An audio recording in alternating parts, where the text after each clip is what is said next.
বিলটা কিন্তু তোমারই দিতে হবে। বিলের কথা শুনে ভয় পাচ্ছ নাকি? আমার কাছে অত টাকা নাই তো। অত টাকা কোথায়? অনলি 3400। আচ্ছা ঠিক আছে, বলো তোমার কাছে কত টাকা আছে?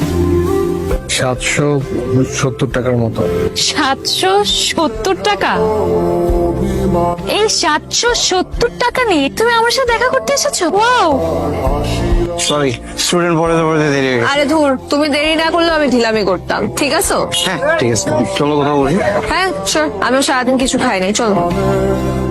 আচ্ছা, আমার কাছে টাকা নাই, আমার কাছে টাকা কখনো থাকে না। আমি 700 টাকা নিয়ে আসছি। তোমার কাছে সত্যি কথা না বললে হয়তো সারাদিন মেন্টাল ম্যাথ করা লাগতো। 700 টাকা ঠিক মতো খরচ করলে একটা সংসার চালানো যাবে। চলো।